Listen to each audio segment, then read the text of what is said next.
네, 안녕하세요. 방금 소개받은 다시 한번 인사드리겠습니다. 박찬화라고 합니다. 반갑습니다. 오늘 제가 준비한 것은 근현대 문명의 시작, 동학과 다시개벽이라고 하는 주제로 이렇게 준비를 했습니다. 대한연수원장을 맡고 있고 여러 가지 이제 다른 활동들도 같이 이렇게 하고 있습니다. 한국의 역사 문화를 알리는 그런 활동들을 쭉 했었고요. 그리고 한류와 관련돼서 예전에 이제 한 10년 전에는 한류와 관련된 그런 어떤 상도 함께 탄 적이 있고요. 그리고 이제 한국에 많은 사람들이 들어옵니다.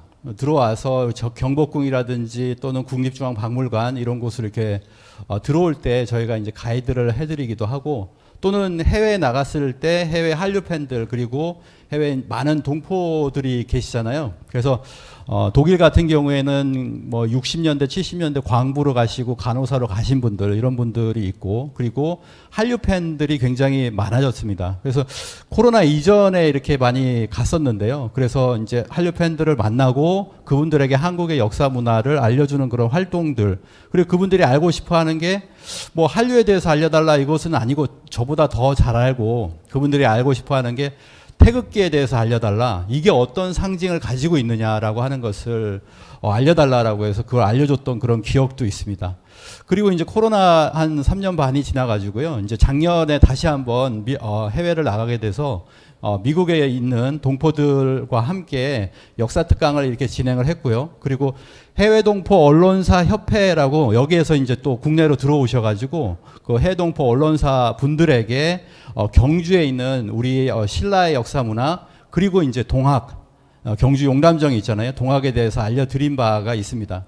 이 경주에 있는 박물관인데요. 이제 신라 경주 국립박물관인데, 거기에서 보면은 참 기이한 역사 연표들이 있어요. 보시면은 신라는 1000년의 역사를 가지고 있잖아요. 그런데 그 1000년의 역사 중에서 이 앞부분을 보시면 역사가 몇 줄이 안 써 있습니다. 400년이나 되는데요. 그래서 그때 제가 사전 답사를 가면서 이걸 한번 손으로 한번 재봤어요. 이게 한 뼘이 되는데 저쪽에 보니까 300년이 6뼘이 되더라고요. 그래서 300년의 역사는 저렇게 구체적으로 적으면서 앞부분은 왜 이렇게 적지 않는 것인가라고 하는 부분에 분명히 이제 역사 왜곡이 있다라고 하는 것을 말씀을 드렸고, 이제 올해도 이제 국립부여박물관, 국립중앙박물관 이런 곳을 갔는데요. 여기도 보시면 비어 있죠. 고구려 신라 가야의 역사가 4세기 전까지 이제 공백이다, 이렇게 이야기를 합니다. 이게 뭐냐면은 우리가 알고 있는 사실 동학혁명이 일어나고 나서 경복궁을 점령하면서, 일제가 점령하면서부터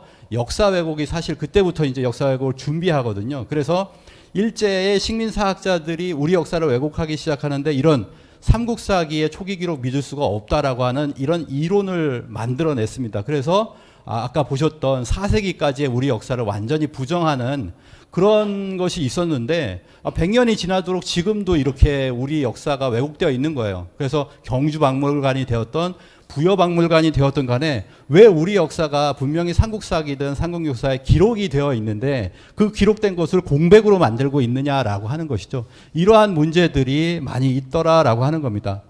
제가 5월 초에 중국으로 갈 기회가 있었습니다. 그래서 이제 요탑이라고 하죠. 거란이 이제 자기 나라 땅에다가 탑을 세웁니다. 이제 탑을 세우거든요. 탑을 세우는데 거기에 이렇게 가봤어요. 가봤는데 이 요탑이라고 하는 것은 우리가 최근에 거란과 그 고려의 전쟁이 있었잖아요. 요 나라는 자신들의 영토에는 뭘 세우냐면 이 탑을 세웁니다. 그 탑을 세운 걸 보니까 탑이 여기까지예요. 여기가 이제 우리나라 이제 한반도 이렇게 되잖아요. 그래서 여기까지니까 뭐냐면은 이렇게 국경을 세울 수가 있음에도 불구하고, 이렇죠. 이렇게 국경을, 이 정도가 아마 고려의 국경으로 추정이 되고 있습니다. 문헌까지 합하면은 보통 이렇게 되는데, 고려 국경선을 일제가 어떻게 만들어 놨냐면, 이 아래쪽에 보시는 이 쓰다라고 하는 사람이, 쓰다 소키치라고 합니다. 이 쓰다라고 하는 사람이 이렇게 국경을 그어버렸어요. 그래서 우리가 알고 있는, 지금 국사 교과서에서 배우는 그러한 고려 국경선을 지금도 이렇게 배우고 있습니다. 여기 마치 천리장성이 있는 것처럼 천리장성이라고 해놨지만 실제로 천리장성이 없죠. 자, 이렇게 되고 보니까 제가 이번에 이제 그 내몽골하고 요녕성을 갔다 왔는데요. 거기 가 보니까 요 나라 박물관이 있어요. 요 나라가 오경인데 중경, 상경 박물관을 갔는데 거기 가 보니까 어떻게 돼 있냐면 요게 거란이에요. 여기가 우리나라 고려입니다. 고려.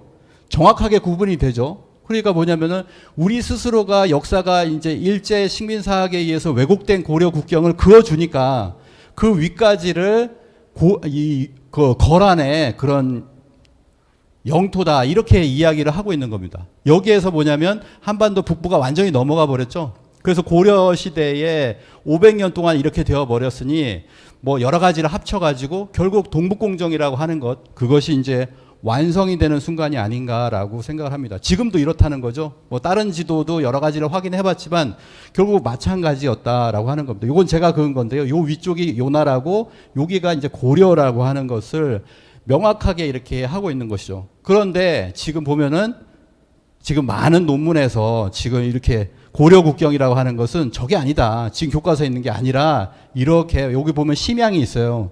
보통 이제 심양으로 이렇게 들어가잖아요. 그래서 이렇게 된 것이 바로 고려의 국경이다라고 하는 것을 지금 많이 얘기하고 있지만 우리 학계가 이것을 받아들이지 않고 있는 겁니다. 몇 가지를 이렇게 말씀을 드렸는데요. 최근에 그 문단의 어떤 거장이죠. 신경림 시인이 돌아가셨어요. 이제 아시는 분은 아시고 모르시는 분은 모르실 때 며칠 안 지났으니까요. 신경림 시인의 시 중에서 하나의 시가 있습니다. 이런 시가 있어요. 우리는 너무 멀리까지 왔다라고 하는 굉장히 그런 시가 있습니다. 우리는 너무 멀리까지 왔다. 내 것을 버려두고 남의 것을 쫓았다. 허둥지둥 비틀대며 너무 멀리까지 왔다라고 합니다. 이 길이 우리가 주인으로 사는 대신 머슴으로 종으로 사는 길임을 모르고 우리는 너무 멀리까지 왔다라고 하는 거예요. 식민사관이라고 하는 건 뭐예요? 노예사관입니다. 그 노예사관인데 그걸 버리지 못하고 종으로 사는 길임을 모르고 그냥 모르고 있는 거예요. 이게 맞는 줄 알고 그렇게 가고 있는 거거든요. 우리는 너무 멀리까지 와서 이거를 고칠 도리가 없다라고 하는 겁니다. 그렇지만 이걸 고치려고 노력을 하고 있죠. 그래서 이제는 뭐냐면은 그릇된 길잡이한테 휘둘리며 우리가 너무 멀리까지 왔는데 이제는 뭐냐면 허둥대던 발길, 우리 것을 찾아서 우리의 원래의 역사를 찾아가지고 돌려야 할 때다. 머슴으로 종으로 사는 길을 버리고 우리가 주인 되어서 사는 길을 찾아들 때 우리는 너무 멀리까지 왔다. 이제는 얼뜬 길잡이를 밀어제치고 잘못된 길을 갔다가 앞에서 길잡이가 이렇게 했잖아요. 그것을 밀어제치고 우리가 앞장서서 나아갈 때다라고 하는 겁니다. 그래서 저는 이 시를 좀 감명 깊게 이렇게 읽었는데요. 여기에서 그 시인이 역사에 대해서만 얘기한 건 아니지만 역사가 생각이 들었습니다. 이렇게 우리가 상고사, 고대사가 왜곡되어 있으면서 또 하나는 뭐냐면 근대사, 현대사가 왜곡되어 있다. 그 중에 하나가 오늘 말씀드릴 바로 동학입니다. 동학은 우리는 이렇게 얘기합니다. 인류 근대사의 진정한 출발점이다. 한국사에서 진정한 근대사의 출발이 바로 동학이다. 동북아 근대사의 출발점도 동학이다. 인류사 전체에 있어서 진정한 근대 시작이 바로 동학이다. 이렇게 이야기를 합니다만은 동학을 알아야 한국의 근대사를 알 수 있다라고 많은 사람들이 이야기를 하고 있습니다. 그런데 우리 역사에서는 또는 어떤 기념관을 가도요. 우리 근현대로 들어올 때 동학을 창조했다라는 소식이라든지 동학이 어떻게 됐다 이런 얘기를 써놓지를 않아요. 그리고 무엇을 써놓냐면 강화도 조약, 개화라고 하는 걸. 개화냐 개벽이냐 둘 중에 하나죠. 동학으로 인해서 근현대 문명이 열렸는데 우리가 마치 항구를 열고 일본이나 서양의 어떤 문물을 받아들여서 그래서 이제 이게 근현대가 열린 것처럼 이거 하나만으로 근현대가 열린 것처럼 이렇게 이야기를 하고 있는 것이 현실입니다. 그런데 우리가 알고 있는 이 동학혁명이라고 하는 것은 바로 청일전쟁을 야기시켰고 청일전쟁이 지나면서 러일전쟁으로 이어지고 러일전쟁은 지금 영차 세계대전으로 평가받고 있습니다. 러시아가 이때 지게 되면서 유럽으로 다시 눈을 돌리게 되고 유럽에서 부딪혀서 1차 세계대전이 일어나게 되고 1차 세계대전은 우리가 3.1혁명을 일으키는 그런 하나의 배경 역할을 하게 되었죠. 그리고 나서 3.1혁명이 일어나고 나서 대한민국 임시정부가 생기고 대한민국이 건국되게 되었습니다. 그래서 이것을 처음으로 가져가면 동학혁명에서 그 동학혁명을 했던 사람들이 3.1혁명을 일으켰잖아요. 그리고 나서 대한민국이 오기까지의 대한민국의 근현대사에 크게 이바지를 했다. 큰 영향을 미쳤다라고 하는 것은 누구나 알 수 있는 사실이고요. 또 하나는 뭐냐면 1차 세계대전에서 이것이 2차 세계대전으로 이어지고 그리고 우리의 어떤 역사의 큰 전쟁으로 이어지잖아요. 그러한 것도 역시나 동학혁명의 파고였다라고 하는 것을 알 수가 있습니다. 그런 한국의 근대사, 종교사, 사상사, 한국의 철학사, 민중사, 풍류사, 혁명사 이런 것을 연구하기에 반드시 통과돼야 되는 관문이 바로 수은최재호 대신사, 수은최재호 선생이거든요. 한국 근대사의 관문을 연 수문장이었다라고 수은최재호 평전에서는 평가를 이렇게 하고 있습니다. 그러면 가장 중요한 게 뭐냐면 동학의 창도가 되겠죠. 수는 어떻게 해서 동학을 창도하게 되었는가. 이 동학의 창도에 대해서 바르게 아는 것이 근대 한국의 역사에서 일대 획기적인 전환점이 바로 이 동학의 창도였다라고 하는 겁니다. 동학의 창도라고 하는 것은 동학이 시작되는 시점이잖아요. 그 시점으로 돌아가서 동학의 근본 메시지는 무엇인가 이것을 한번 알아보도록 하겠습니다. 올해는 정말 뜻깊은 해인데요. 최재호 대신사의 탄생 200주년을 맞이하게 됩니다.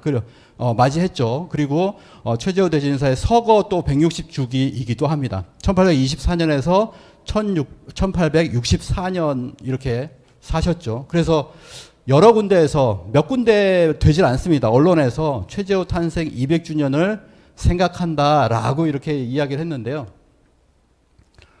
아까 서산에서 최치원 선생이 또 서산에서 태수로서 한 7년 동안의 임기를 이 서산에서 마쳤다라고 하는 말씀도 이렇게 해 주셨는데 그 최치원 선생에서 바로 매천야록에서 보면 최치원은 나의 25세 후손 때 반드시 성인이 태어날 것이다 라고 첨언을 남겼다라고 합니다.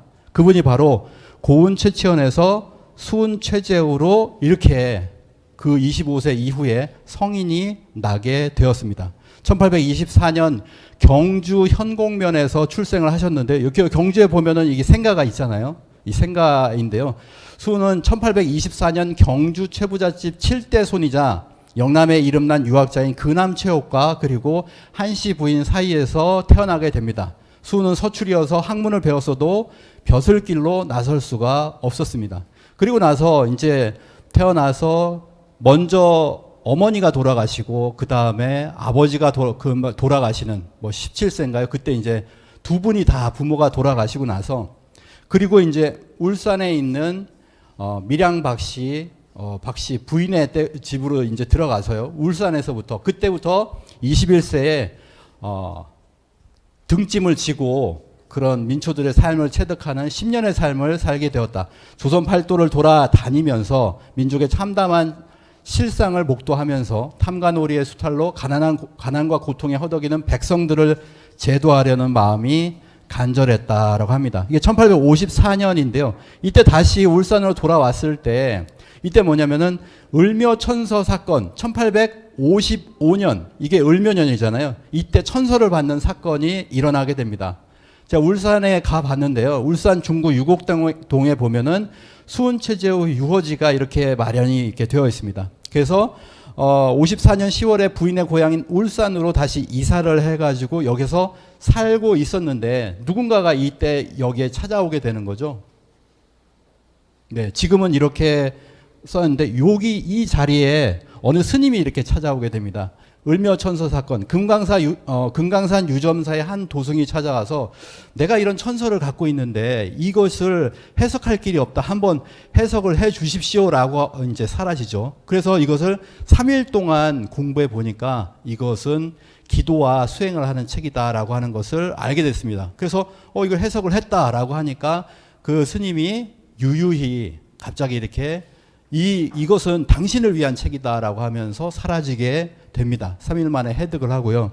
그리고 나서 뭐냐면은 이게 기도와 수행에 관한 책이다.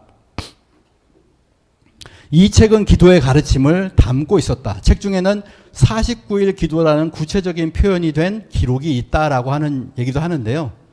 이 기록이 있는지 없는지 저는 파악을 못 해봤지만 이때부터 뭐냐면은 49일 수행을 시작을 합니다. 그래서 그 수행을 한 곳이 울산광역시의 천성산이라고 있거든요. 그래서 1856년 그 다음에 천성산 내원사에 49일 기도를 했는데 숙부가 돌아가셔가지고 47일 만에 공부를 중단하게 되었습니다. 이 천성산에서 기도하는 모습을 보면요. 이렇게 세 번의 원을 그려서 원 계단으로 해가지고 3층으로 쌓아요. 3층으로 쌓아서 그 위에다 청수를 올리고 기도를 하는 모습이 지금 아주 추정도로서 남아 있습니다.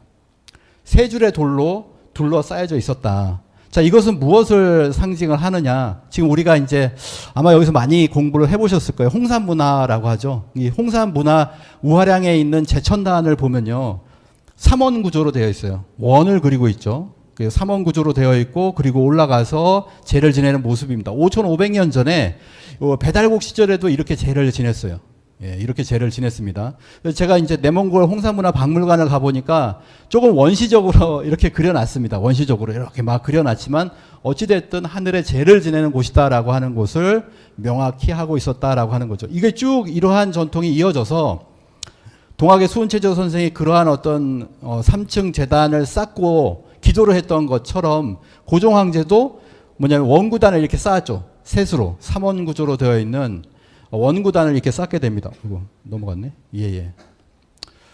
자, 그래서 그러면 이거는 하늘의 천재, 하느님께 제를 지내는 제단이구나라고 하는 것을 알 수가 있습니다. 자, 두 번째로 47일 만에 중단이 됐었는데 그 다음에 다시 도전을 합니다. 1857년 천성산 정멸굴에서 49일 동안 기도를 하는데 이때는 성공을 하죠. 49일 동안 기도를 완성을 합니다. 이게 이제 정멸굴이라고 하는 곳이고요. 천성산에 들어가면은 정멸굴을 이렇게 지금도 이렇게 남아 있습니다.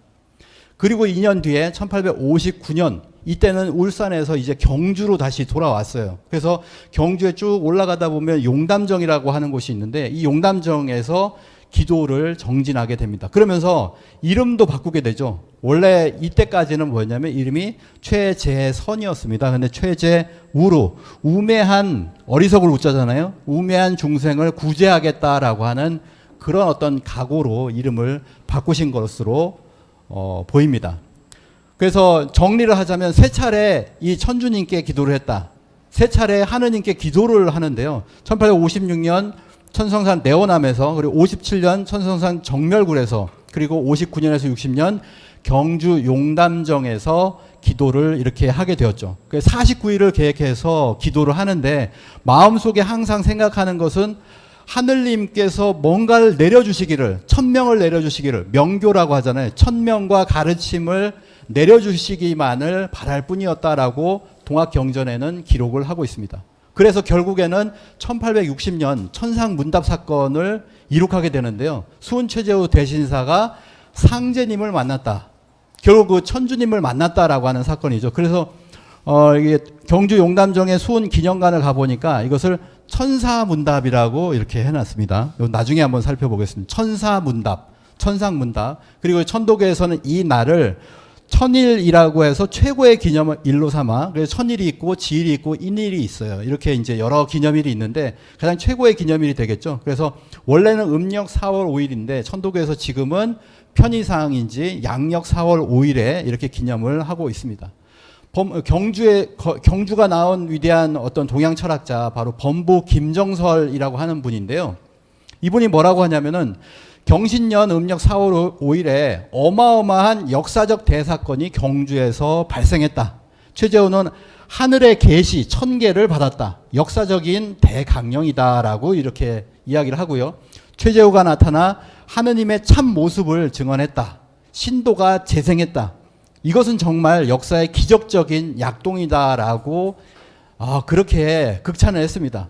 도월 김용옥 선생은 이 지구상의 어떤 종교적인 천재도 자신이 종교 대각한 체험을, 크게 깨달은 체험을 그 직후에 그 전후 상황을 이토록 자세히 기록한 것은 없다라고 이렇게 이야기를 하고 있습니다. 그리고 그것을 알리는 서술 양식으로 스스로 집필한 사례는 거의 없다라고 해서 이 사건에 대해서 다 얘기를 하죠. 이 동학을 연구하는 분들은 전부 다 이걸 얘기를 안 할 수가 없습니다. 수은최재우가 만난 이때 뭐 천상문답 사건을 했다고 하는데 하늘님이 어떤 존재냐라고 하는 거죠. 그걸 가지고 막 이제 토론하는 그런 영상도 보이고요. 그리고 도올 김영호 선생도 책을 냈죠. 동경대전 용담유사를 다 냈는데 하느님과의 대화 사건이었다라고 이렇게 이야기를 합니다. 그러면은 이걸 알 수 있는 것은 뭐냐면 동학의 3대 경전이잖아요. 3대 경전이 있습니다. 도원기서, 동경대전, 용담유사가 있는데 도원기서가 1879년에 나왔고 그다음에 80년, 뭐 81년으로도 얘기하지만 도올 선생의 설을 따라서 동경대전, 용담유사가 동시에 간행되었다 이렇게 보고 설명을 드리겠습니다. 왜냐하면 1880년 뒤에 보면은 용담유사가 붙어 있어요. 그래서 1880년에 동시에 간행되었을 것이다 라고 이렇게 이야기를 합니다.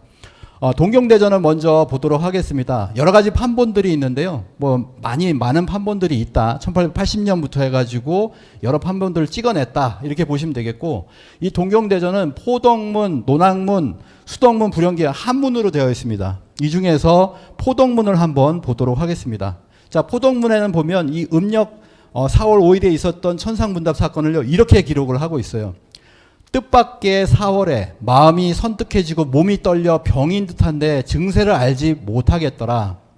말로는 형용하기 어려울 즈음에 호련히 신선의 말씀, 여기 보면은 나오죠. 선어, 신선의 말씀이 호련히 나의 귀에 들어오더라라고 하는 거예요. 들어오더라. 그러면서 그래서 놀라가지고 물었다는 거죠. 누구십니까? 딴 데는 이제 이렇게 나옵니다. 누구십니까? 라고 이렇게 물으니까 그때 어떤 음성이 들리더라는 거죠. 선어. 두려워 말고 겁내지 마라. 세상 사람들이 나를 상제라 이르거늘 너는 상제를 모르느냐? 라고 동경대전에 이렇게 기록되어 있다는 거예요. 그러니까 이 순간에는 누가 나타났냐면 상제라고 하는 분이 나타났다. 내가 상제인데 너는 상제를 몰라? 라고 하는 것을 이런 뭐 만화를 그리면 이렇게 되겠죠. 예. 자, 이렇게 나타나셨다라고 하는 겁니다. 자, 그러면 야, 한문경전이니까 상제로 표현한 거 아니냐 이렇게 볼 수가 있잖아요. 그래서 용담유사, 한글로 되어 있는 용담유사를 한번 보도록 하겠습니다. 한글 가사체로 되어 있죠. 그리고 여기에 보시면은 용담가, 안심가, 교훈가, 도수사, 권학가, 몽중노소, 문답가, 도덕가, 흥비가를 차례차례로 이렇게 글이 집필이 되었습니다. 경주에서 용담가, 안심가, 그 다음에 구례로 가서 교훈가, 그 다음에 남원에 도착을 하셔가지고 도수사, 권학가, 몽중노소, 문답가. 그래서 가장 먼저 만든 쓰신 게 용담가하고 안심가인데요. 여기에 보면 바로 이 천상문답 사건에 대해서 기술을 하고 있습니다. 여기도 여러 가지 이제 판본이 있죠. 그래서 안심가를 한번 보도록 하겠습니다.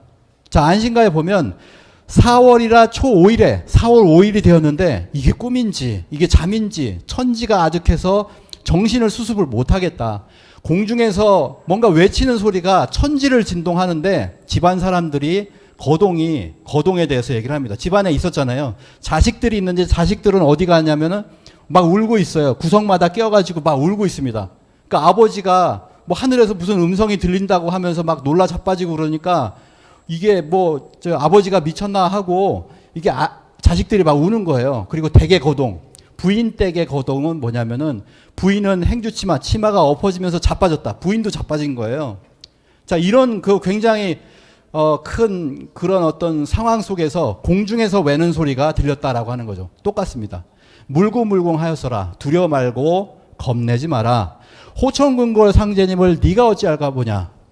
그러니까 한글로 적어도 하늘님이라고 적지 않았죠. 상제님. 이건 뭐냐면은 수은체제오 대신사가 분명하게 자신이 들은 소리를 그대로 한 겁니다. 호천근골 상제님을 네가 어찌 알까 보냐. 이렇게 상제님을 네가 어찌 알까 보냐. 이런 말이 들렸다라고 하는 거죠. 호천금걸의 상제다라고 했습니다. 호천금걸 상제. 이게 호천금걸의 상제니까 이걸 호천상제라고 하는데요. 고려사를 보면 황제가 친히 호천상제께 제사를 지냈다라고 나옵니다. 어디서 지냈냐면 회경전에서 지냈다. 가장 고려의 가장 웅장한 궁이 바로 만월대 회경전이라고 하는데요. 거기에서 바로 호천상제님께 제를 지냈다라고 하는 겁니다. 비가 오기를 바라면서 기우제를 지낸 거죠. 그리고 이제 그게 이어져서 아까 보셨던 고종이 대한제국을 1897년에 대한제국으로 하면서 뭐냐면 황제에 등극할 때 바로 원구단에서 천제를 지내잖아요. 천제를 지내고 뒤에 보면은 지금 남아있는 건 저 황궁우만 남아있거든요. 저기는 위패를 모시는 곳입니다. 그래서 이렇게 돼 있죠. 아까 보셨듯이 삼원 구조로 되어 있어서 하늘의 삼신 상제님, 옥황상제, 상제님께 제를 지내는 곳이 바로 이곳이고요. 제를 지내고 나서 위쪽에 보면 위패를 모시는 황궁우가 있더라. 그 황궁우 속에 위패를 딱 이렇게 들춰보면은 그 중심에 뭐가 있냐면은 황천상제라고 되어 있다라고 하는 거죠. 황천상제. 그래서 뭐냐면은 우리가 여기서 보면 호천근골 상제님을 네가 어찌 알까 보냐. 호천상제, 황천상제라고 합니다. 그게 우리가 알고 있는 옥황, 천상의 옥경대에 계시는 그런 옥황상제님이다. 그리고 그분이 삼원구조, 3층에다 쌓고 이렇게 제를 지내는 건 뭐냐면 바로 삼신상제님이기 때문이죠. 그래서 줄이면 다 상제다. 그러니까 수훈체제오 대신사가 만난 분은 그때에게 나타난 분은 누구냐면 자신 스스로를 상제라고 했다라고 하는 거예요. 그거를 세 번째 도원기서를 통해서 한번 더 알아보도록 하겠습니다. 최 선생 문집 도원기서라고 하는데요. 가장 먼저 동학의 20년 역사가 정리되어 있다라고 하는 거죠. 근데 도원기서는 가장 먼저 기록이 되어 있지만 역사를 기록하고 있기 때문에 이게 지금 일본 제국지에 잡혀가지고 이거 보여지면 안 된다고 숨겨졌습니다. 그러니까 쓰고 나서 역사를 쓰고 나서 숨겨놓은 거예요. 그래서 100년 뒤에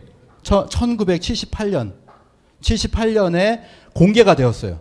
그리고 나서 이것이 세상에 또 알려지게 된 것은 2012년이 되어서야 이제 공개가 된 겁니다.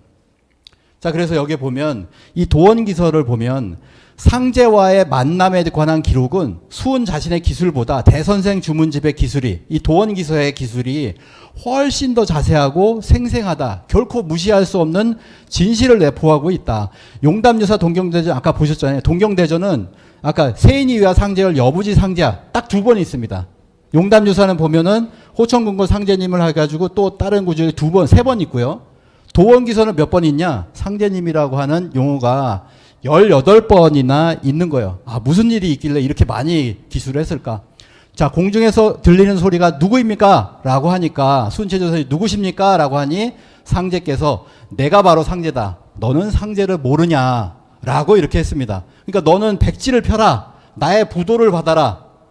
뭐 이런 말씀하셨죠. 선생님께서 아들을 불러 보이니 아들은 저는 보이지 않습니다. 아까 이제 용담유사에서 저 구석에서 울고 있던 그 아들에게 너는 보이냐 하니까 아버지 저는 전혀 안 보입니다. 아버지에게만 보입니다. 라든지 뭐 그런 거죠.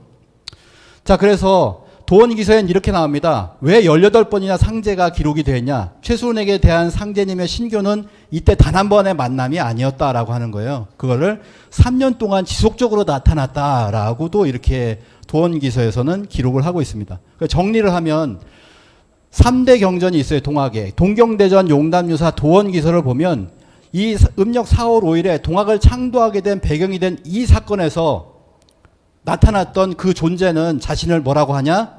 내가 상제다. 너는 상제를 모르느냐? 호천근골 상제님을 네가 얻지 않으냐? 나는 바로 상제다. 너는 상제를 모르느냐라고 분명히 했다라고 하는 겁니다. 다른 용어가 아니었다라고 하는 거예요. 자, 그래서 결국 결론은 뭐냐? 수훈체제오 대신사는 상제님으로부터 천명을 받았다. 뭔가 천명과 신교라고 해서 천명과 가르침을 받기를 원하고 기도를 했는데 드디어 나타나신 분이 내가 바로 상제다라고 했다라고 하는 겁니다. 결론은 뭐냐면 경신년 음력 4월 5일 수훈은 우주의 통치자 하느님 상제님과의 문답을 통해 도통을 받아서 동학을 창도하게 되었다라고 하는 겁니다. 그리고 나서 이제 도원기서를 보면요. 이어지는 말씀이 뭐냐면 우매한 인생들이 너는 붓으로서 이를 써가지고 깨끗한 그릇에 담아 냉수로 마시도록 해라. 너는 내 아들이다. 너 수훈체제오 너는 내 아들이다. 상제님의 아들. 그럼 뭡니까? 상제지자. 그러면 천자예요. 천자. 옛날 말로 보면 천자입니다. 너는 내 아들이다. 나를 아버지라고 부르도록 해라라고 하니까 수훈체제오 선생이 상제님 이렇게 부르다가 아버지라고 이렇게 부르게 되었습니다. 너는 내 아들이니 나를 아버지라고 불러라. 그래서 아버지가 붙는 거예요. 우리가 이제 서학에서 보면은 아버지라고 부르잖아요. 그러니까 상제님, 천주님인데 그분이 아버지다. 아버지 천주님, 아버지 상제님 그리고 아버지 하느님 이렇게 부르게 되었다라고 하는 겁니다. 동경대전을 보면 그의 구도의 과정은 분명 초월적인 도올의 동경대전을 보면 그의 구도의 과정은 분명 아버지라고 부를 수 있는 인격적인 신과의 만남을 추구한 것이다. 인격. 인격의 어떤 모습을 하고 있는 거죠.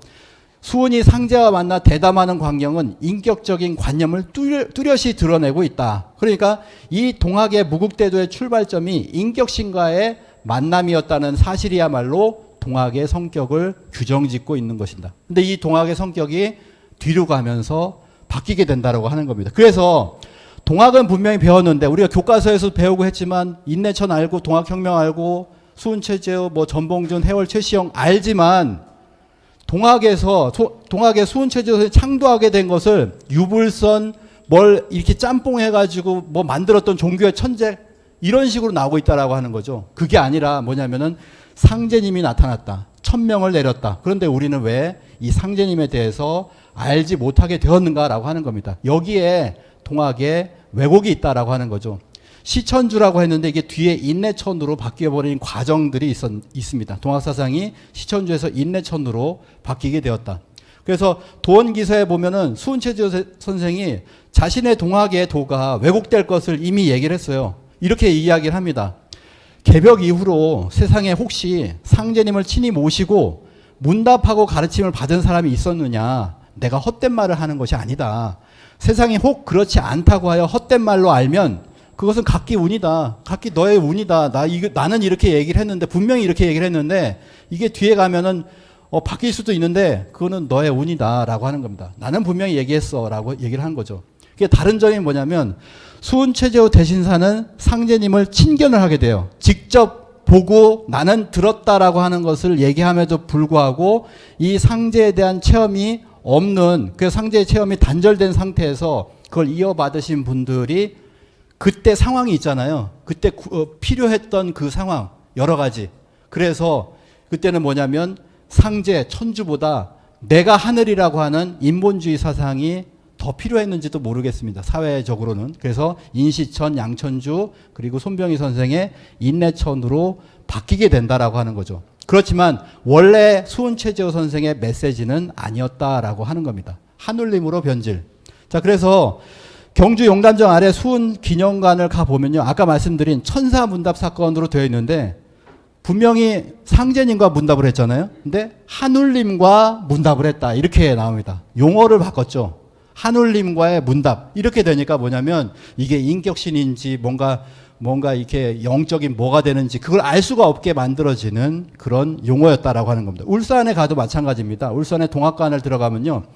결정적인 종교 체험이 1860년 4월 5일에 있었는데 하늘님으로부터 무국대도를 받았다. 분명히 모든 3대 경전에는 상제님이 나타났는데 하늘님으로부터 무국대도를 받아서 동학을 창명했다. 이렇게 나오게 됩니다.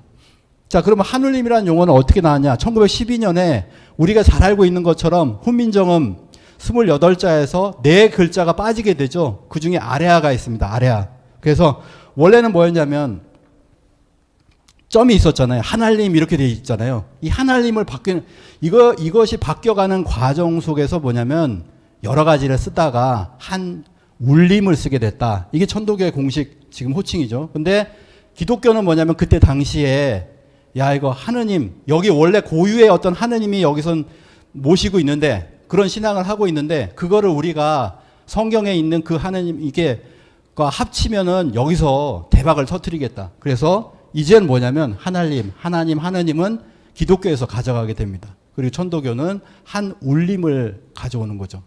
그래서 이렇게 이야기를 합니다. 이거는 뭐 천도교 게시판에 올라온 건데요. 그러니까 천도교에 계시는 간부님이 이렇게 얘기를 했죠. 한마디로 말해서 천도교에서 하늘님이라고 하고 하느님을 모두 빼앗겨 동학의 신명칭이 서학의 신명칭으로 뒤바뀌게 되는 역사가 존재합니다. 하늘님을 그대로 사용할 것입니까? 라고 하는 문제의식을 지금 다시 한번 검토해 봐야 된다. 이런 이야기를 하고 있죠. 그래서 그렇게 바뀌는 과정이 있다라고 하는 겁니다. 초창기에 여러 가지를 쓰다가 하늘로 바뀌게 된 것은 보통은 야뢰 이도나 선생에 의해 가지고 하늘님이 동학의 용어가 되었다. 김용옥 교수도 얘기하고 신인 철학에서도 보면 한울 개념에서 인격성이 거세시켰다. 인격성이 사라졌다는 거예요. 한울은 인격적인 신을 가리키는 것이 아니다. 이렇게 되어버린 거죠. 그래서 범신론, 만유신론 이렇게 바뀌었다는 겁니다. 그래서 김상일 교수도요. 스피노자와 같은 서양 철학을 동학에 붙여가지고 해석하기 시작하면서 본격적으로 동학의 용어가 된 것이 바로 한울이다라고 이렇게 이야기를 하고 있습니다. 그래서 최근에 동경대전 용담유사를 내면서 도올 김용옥 교수는 이 한울림이라는 용어를 굉장히 신랄하게 비판하죠. 도대체 왜 하늘림을 말하지 않고 한울림을 말하나. 후대 천독에서 만들어진 조어다. 한울은 파기되어야 할 운명의 표기다. 한울이란 신조어로서 이끌고 간다는 것은 동학의 쇠망을 초래할 뿐이다. 천도교 경전은 한울을 벗어나 수은 선생님이 말씀하신 하느님으로 회귀해야 된다. 이렇게까지도 이야기를 하고 있다는 거죠. 물론 그것은 실제 동학에서 표영삼 선생이라는 최초라고 잘못됐네요. 최초의 동학인 표영산 선생이 돌아가시기 전에도 이런 말씀을 하셨다라는 거죠. 김 선생, 한울이라는 말은 수은 선생님과 아무 관련이 없어요. 우리 동학의 진리를 전달하지 못합니다. 우리는 동학의 참 역사를 복원해야 합니다. 천도교는 종교가 되면서 동학의 참모습을 지었습니다까지도 이야기를 하고 있습니다. 그래서 동학의 왜곡, 동학의 본질을 이제는 바로 알아야 된다. 그것은 뭐냐면 동학의 창도 사건부터 바로 잡아야 된다. 그건 한울님이 아니었고 바로 상제님이 나타나서 상제님의 천명이 있었고 그 상제님을 제대로 아는 것에서부터 동학에 대한 바른 이해가 시작된다라고 하겠습니다. 그래서 그 수은체제에서의 천상문답 사건에 이어지는 곳으로서 한번 시천주주를 한번 보도록 하겠습니다. 상제님이 나타나서 내가 상제다. 그리고 뭐냐면은 주문을 받아라라고 이렇게 이야기를 하시거든요. 주문을 받아라라고 해서 이제 주문을 받는 거죠. 주문을 받아서 사람들을 가르쳐라라고 이야기를 합니다. 그 주문이 뭐냐면 다들 아시잖아요. 동학을 하시는 분들은 시천주 주문입니다. 바로 21자 시천주 조화정 영세불망 만사지 지기금지 원희대강 천주님을 모시고 조화를 정하니 영세토록 잊지 않고 만사를 알게 되는 그런 도통을 하게 됩니다라고 하는 거죠. 그래서 동학이라는 게 뭐냐? 그러니까 이제 선정관 정운기가 고종에게 올립니다. 동학이라고 하는 것은 그 도를 배우기 시작하면 반드시 몸과 입을 깨끗이 합니다. 입을 왜 깨끗이 하냐? 주문을 읽어야 되니까. 그래서 몸과 입을 깨끗이 하고 13글자 시천주 조화정 영세불망 만사지를 전수해주고 그 다음에는 8글자 지기금지 원희 대강을 전수해준다고 합니다라고 황제에게 보고를 올리는 거잖아요. 그러니까 얼마나 정확하게 썼겠어요. 동학이란 도원기서에 보면은 동학이 전하는 것이라고는 여러 가지 얘기를 하고 이야기를 하지만 결국에는 뭐냐 21자 뿐이다. 시천주주 뿐이라는 거죠.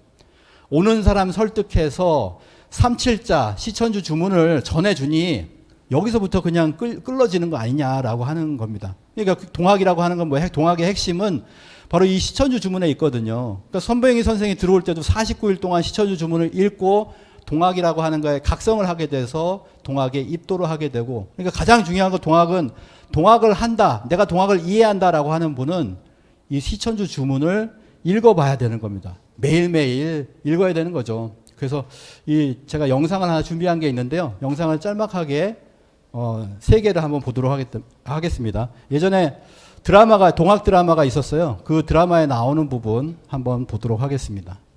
녹두꽃이라고 하는 몇 년 전의 드라마인데요. 그 부분에 이제 동학을 그래도 잘 다룬 드라마가 바로 그 녹두꽃이라고 하는 드라마인데 거기서 한번 보도록 하겠습니다. 이게 동학의 입도를 할 때.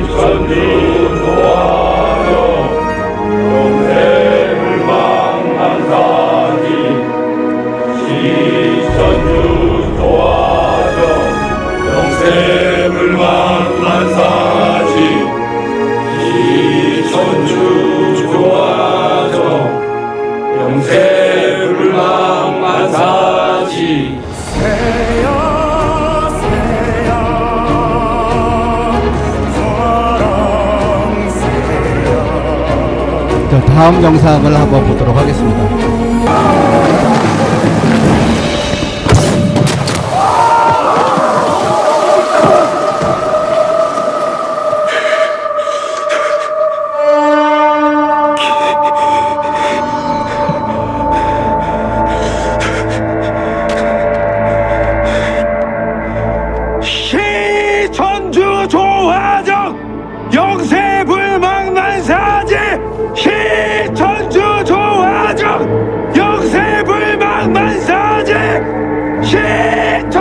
조화정 영세불망만사지 시천주 조화정 영세불망만사지 시천주 조화정 영세불망만사지 시천주 조화정 영세불망만사지 시천주 조화정 영세불망만사지. 네, 여기까지 보도록 하겠습니다. 그리고 마지막으로 좀 전에 보셨던 증산도에서 틀고 있는 시천주 주문을 한번 보도록 하겠습니다. 시천주 조화정 영세불망만사지 지기금지 원의대강 시천주 조화정 영세불망만사지 지기금지 원의대강 시천주 조화정 영세불망만사지 지기금지 원의대강 시천주 조화정 영세불망만사지. 네, 시간상 여기까지 하도록 하겠습니다. 네. 그래서 이제 드라마에서는 열석자 주문이라고 해서 앞부분에 시천주 조화정 영세불망 만사지까지만 읽는 모습을 봤는데요. 실제적으로 주문을 읽을 때 그렇게 읽어도 됩니다. 시천주 조화정만 계속 반복적으로 읽어도 되지만 열석자를 읽어도 되고요. 그리고 21자를 계속 중얼중얼 이렇게 읽으시면은 지금도 이 동학의 주문에 그 엄청난 효과, 그리고 지상 신선 너 아니냐, 그 상제님께서 수은체조 선생에게 땅 위의 신선이 네가 아니냐, 이 주문을 읽으면은 그렇게 된다라고 하는 것을 말씀을 해주셨는데, 이 시천주 주문을 한번 이렇게 1시간도 2시간도 이렇게 읽어보시면은 정말로 시천주 주문이 어떤 주문인가라고 하는 것을 알 수가 있습니다. 네. 자, 그래서 이 주문이라고 하는 것은 뭐냐면은 이렇게 이야기를 했습니다. 신교의 부활이다. 신교의 부활이다라고 이렇게 얘기하는데요. 신교는 바로 우리가 환인천재, 환웅천황 때 있었던 우리 고유의 어떤 정신문화를 신교라고 합니다. 신의 가르침을 받았다라고 하는 거죠. 그래서 배달국이 있었는데 이 배달국의 초대 환웅천황 때의 그 모습을 갖다가 우리 삼국유사에는 이렇게 많이 알고 계시잖아요. 곰과 호랑이. 근데 실제적으로 곰과 호랑이가 아니라 곰을 토템으로 한 웅족, 그리고 호랑이를 토템으로 한 호족이라고 하는 것을 우리가 알고 있죠. 그리고 웅족과 호족이 초대 환웅천황에게 우리도 환족의 그 속에 들어가고 싶습니다. 어떻게 해야 됩니까? 라고 하니까 그럼 너희들도 우리 환족에 들어오려면 환해져야 된다. 환해지려면 어떻게 해야 되냐? 바로 수행을 해라 라고 하면서 100일 수행을 얘기합니다. 처음에. 그래서 100일 동안, 그리고 그 다음에 21일 동안의 마지막 수행을 얘기하죠. 그래서 웅족과 호족이 환웅의 명에 따라서 수행을 하기 시작하는데 굴에서. 근데 호족은 버티지 못하고 떠나가고 웅족은 남아있었다는 겁니다. 이게 이제 홍산 문화에 보면 여신상이 나왔잖아요. 근데 이 여신상이 중국에서는 해석을 못해요. 여신이 여기서 나왔다고? 만리장성 바깥에서? 이게 동이족의 문화권에서 여신이 나왔는데 이 여신을 표현하는 자기네들 문헌에는 없는 거예요. 근데 우리 문헌에는 삼국유사 고조성기 그리고 환단고기에 보면 여신, 여왕이 이렇게 나와서 수행을 하는 모습이 나오더라라고 하는 거죠. 그래서 반가부절을 하고 있는 수행하는 여신상, 그리고 5300년 전에 2012년에 이게 나왔죠. 남신상이 나왔습니다. 주문을 읽고 있는 남신상. 이게 뭐냐면 이게 중국의 학자들은 휘파람을 불고 있다 뭐 이런 식으로 해석을 하는데 그게 아니라 주문을 외고 있는 그런 모습입니다. 그래서 그러면은 5300년 전에 주문을 외고 있는 이거에 대한 문헌이 있냐? 우리는 있고 저쪽에는 없다라고 하는 거죠. 그래서 환웅천황님께서 실제적으로 주문 수행을 했다라고 하는 그런 기록들이 남아 있다라고 하는 겁니다. 제가 이제 조양박물관에 가보니까 이런 식으로 전시를 해놓고 있는데 여신이죠. 여신묘라고 이렇게 했습니다. 그리고 여신 숭배가 있었다. 그래서 여신이 있었고 이 여신이 무엇을 얼굴만 나온 게 아니라 뭐냐면 다 합쳐보니까 이렇게 수행을 하는 모습이더라라고 하는 것이 나왔고요. 수행하는 여신상, 주문 읽는 남신상, 이런 문화들이 있었다라고 하는 거죠. 여기 부분입니다. 여기가 한반도고요. 저쪽에 보면 요서지방에 여신상 그리고 남신상이 이렇게 발견이 되었다라고 하는 것이죠. 그리고 또 그 박물관에 가보니까 그 외에도 더 있구나. 많은 것을 전시를 해놨어요. 그래서 이거 딱 보니까 여기도 이제 주문을 읽고 있는 모습입니다. 주문을 읽으면 또 발견이 됐죠. 그리고 여기 보면은 왼쪽에 보면은 머리에 세 개가 있잖아요. 그게 삼신의 기운을 받는 그런 모습이에요. 그리고 여기도 보면 주문을 읽고 있는 듯이 입을 벌리고 있는 모습이고, 이게 손을 갖다가 이제 가부좌를 틀고 있는 모습이고, 이건 머리에 잘 안 보이실 텐데 세 개의 눈이 있어요. 영안이 있습니다. 영안을 트이는, 그게 이제 우화량 5,000년 전에 여기 그런 모습들이 나와 있었다라는 거죠. 이렇게 대량으로 정신문화 수행을 했던 문화가 있었는데, 5,000년 전에 배달국 시대에 있었는데, 이거의 정통이 부활했다라고 하는 겁니다. 그게 뭐냐면 동학에서 시천주 주문 수행으로 부활을 했다라고 하는 겁니다. 그래서 상제님이 나타나셨고, 우리가 그렇게 그토록 조선시대 명나라 사대주의를 했기 때문에 명나라만 상제님을 모실 수 있었고 조선은 못 모셨는데, 그 상제 문화가 부활을 했고 그 다음에 수행 문화가 부활을 했다. 이게 뭐냐면 바로 신교 문화가 부활을 했다라고 하는 겁니다. 그리고 뭐냐면 이때 그 상제님이 시천주 주문을 최수은에게 내려주셨다는 것이 어떤 의미인가. 수화주문, 나의 주문을 받아라. 뭐냐면 이 주문은 내 주문이라고 했잖아요. 내 주문, 내 주문이라고 하는 건 상제의 주문인데, 상제의 주문이 천주님을 모시라는 거예요. 천주님을 모시라는 거예요. 그건 뭐냐면은 나를 위해서라고 하는 건 뭐냐면 상제를 위해서 이 주문을 읽어라라고 했는데, 그 주문이 천주님을 모시라는 겁니다. 이거는 뭐냐면 바로 상제가 바로 천주라는 겁니다. 천주가 바로 상제다.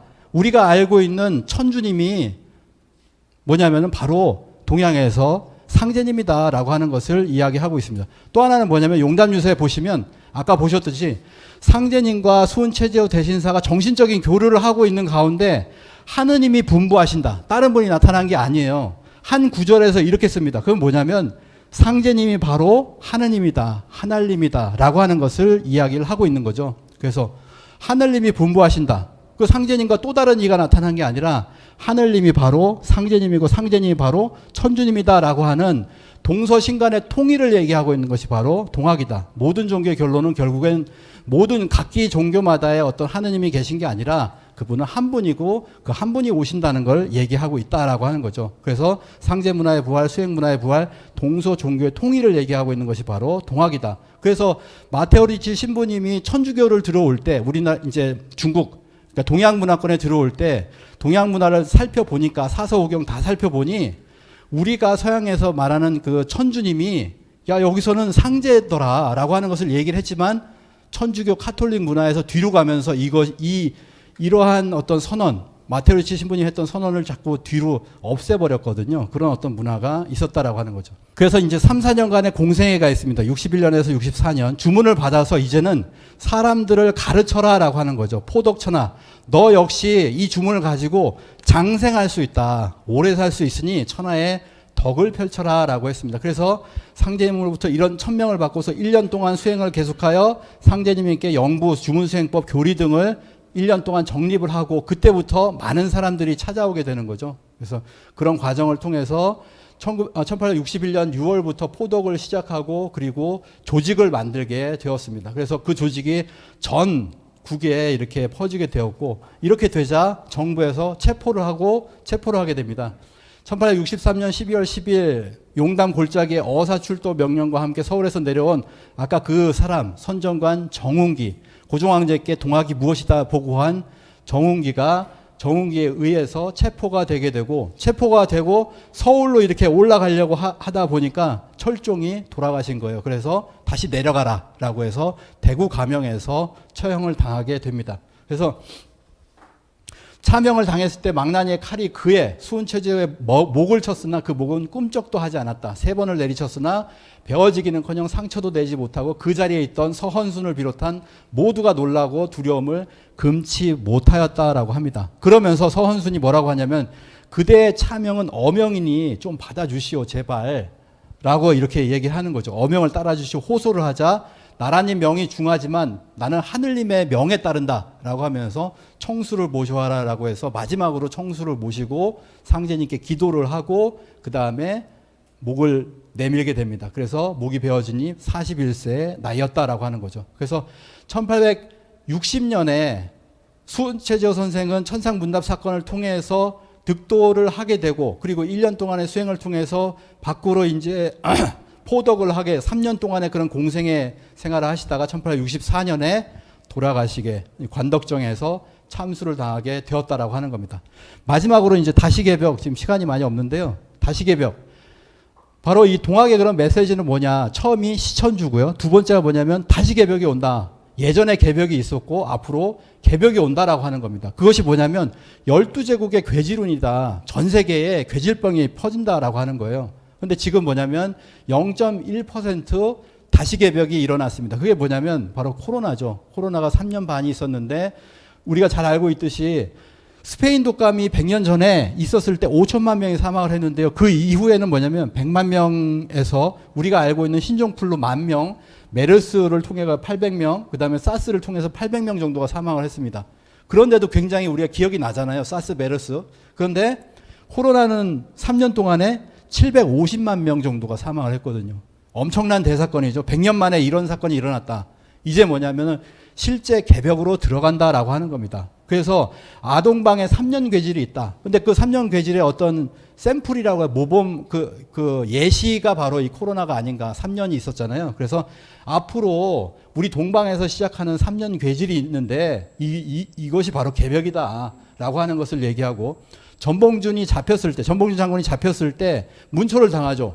동학에 들어가면 괴질을 면한다고 하는데 진짜 그러냐라고 하니까 바로 전봉준 장군이 과거 3년간 앞으로 3년간 괴질이 있으니 하늘을 공경하고 마음을 지키면 피할 수 있다라고 하였다. 동학을 배우면 병을 피하는 것 외에 다른 이익이 있느냐? 없다라고 얘기를 했습니다. 그래서 동학을 했던 사람들은 3년 병이 있다. 그리고 그 병을 피할 수 있다라고 하는 인식이 있었다라고 하는 거죠. 그래서 지금도 뭐냐면 지금도 코로나 이후에 올해 모인 거예요. 올해 이제 전 세계 석학들과 대통령 이런 사람들이 모여가지고 다보스 포럼에서 뭘 했냐면 디지즈 X를 대비해야 된다. X라고 하는 것은 알 수 없는 병이 이제는 무슨 병이 올지 모른다. 그러니까 그것을 대비해야 된다라고 하는 그런 회의를 하고 그리고 전 세계가 이걸 대비해야 된다라고 이렇게 이야기를 하고 있습니다. 마지막으로 무국대도 5만 년이 열린다. 이 5만 년을 그냥 긴 세월이라고 얘기를 하는데 그게 아니고 무국대도 닭간에 5만 년의 운수가 열린다라고 하면서 5만 년의 운수를 받겠다라고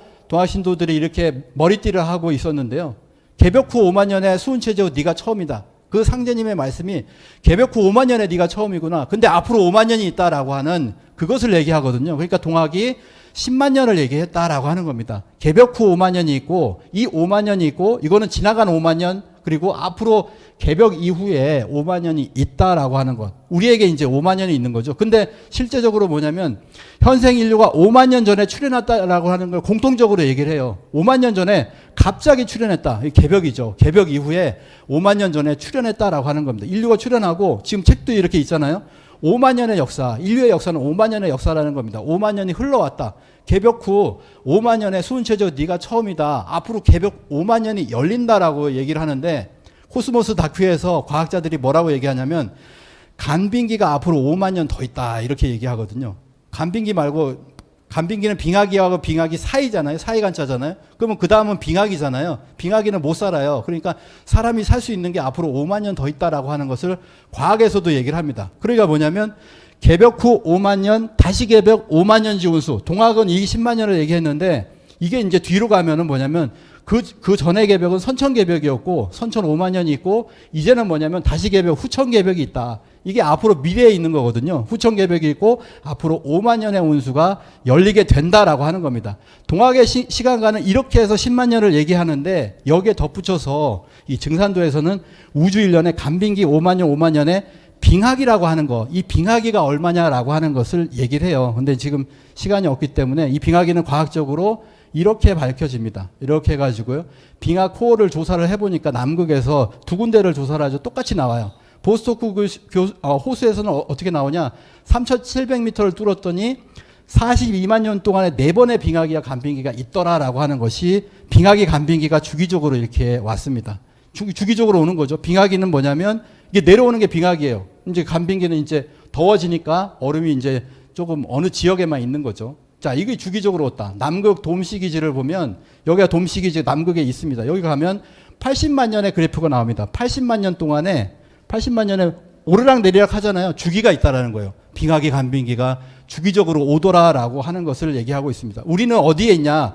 이 반복되는 주기 속에서 살고 있는데 동학에서는 앞으로 이런 주기 한 5만 년이 지났고 앞으로 5만 년이 있다라고 하는 것을 얘기하는 겁니다. 그래서 결론을 보면 42만 년 4번, 80만 년에 8번의 빙하기 간빙기 공통적으로 그 뭐냐? 빙하기 간빙기의 주기는 약 10만 년에서 13만 년이다라고 하는 겁니다. 여기 보면은 13만 년도 이렇게 나오고요. 그러니까 최근에 작년에 굉장히 더웠는데 올해가 더 더워요. 올해 또 나올 거예요. 뭐가 나오냐면 12만 년 만에 가장 덥다. 이게 이제 최고치로 나오는 겁니다. 12만 년에 덥다. 12만 5천 년 만에 최고로 덥다. 이렇게 얘기를 하거든요. 왜 이렇게 얘기하냐면 빙하기 간빙기의 주기를 알고 있기 때문에 그렇습니다. 이렇게 나오잖아요. 12만 5천 년 만에 가장 덥다. 12만 5천 년 만에 2023년이 가장 더웠다라고 얘기를 하니까 이게 뭐냐면 12만 년, 12만 5천 년은 12만 9,600년이다. 이게 우주 1년이라고 하는 겁니다. 나중에 한번 배워보시기 바랍니다. 왜냐하면 이게 동학에서 얘기하는 것, 그 10만 년의 주기가 구체화된 게 12만 9,600년, 약 13만 년 돌아가는 거거든요. 그래서 간빙기 봄, 여름이 5만 년이고 앞으로 오는 시기가 간빙기 가을인데 이게 5만 년. 그리고 빙하기가 2만 9,600년 해가지고 빙하기를 포함한 개념이 바로 우주의 1년 12만 9,600년이에요. 이거는 나중에 한번 배워보시기 바랍니다. 그래서 지금이 뭐냐면 앞으로 다시개벽인데 이게 개벽이 있었고 다시개벽 이걸 후천개벽이라고 하잖아요. 여름에서 가을로 바뀌는 거다. 인류가 맞이하고 있는 이때는 우주의 가을 문턱이라고 하는 것. 그때 이제 여름과 가을이 바뀌는 때가 바로 후천개벽이다라고 하는 것을 이야기하고 있습니다. 그래서 이렇게 보시면 되겠어요. 마지막으로 동학의 3대 선언은 뭐냐? 시천주 시대를 선언했다. 두 번째, 다시개벽이 오는데 병으로 온다라고 하는 거예요. 앞으로 병으로 온다라고 하는 겁니다. 세 번째, 무국대도의 시대가 5만 년이 열린다라고 하는 건데 구체적인 것은 공부를 통해서 더 알아보시면 좋겠다라고 생각이 듭니다. 왜냐하면 많은 사람들이 동학을 주목하고 있어요. 독일의 뭐 예언가는 아니지만 인지학의 창시자 이분이 이제 동학을 얘기를 해요. 그래서 김지하 선생이 그걸 들었다라는 얘기죠. 한국사와 동학사에서 큰 전율과 함께 성배 민족이 누구냐. 독일에서 성배 민족이 극동에 있다 찾아봐라라고 하니까 일본의 인지학회 회장, 이분도 올해 돌아가셨어요. 안타깝게도. 인지학회 회장 다카시 이와오라고 하는 분이 한국사와 동학사에 있더라라고 하는 겁니다. 그래서 한국인이다. 한국인이 뭔가 큰 역할을 한다. 이 개벽기에 그 얘기를 하고 있어요. 뭐 도울 선생은 이제 동학의 시대가 지난 게 아니라는 거죠. 동학혁명으로 해서 끝난 게 아니다. 앞으로 개벽이 있으니까 이제 동학을 바로 봐야 된다라고 이야기를 합니다. 우리가 수훈체조 대신사의 200주년 기념에 바로 다시 동학을 공부하고 개벽 공부를 해보셨으면 좋겠습니다. 감사합니다.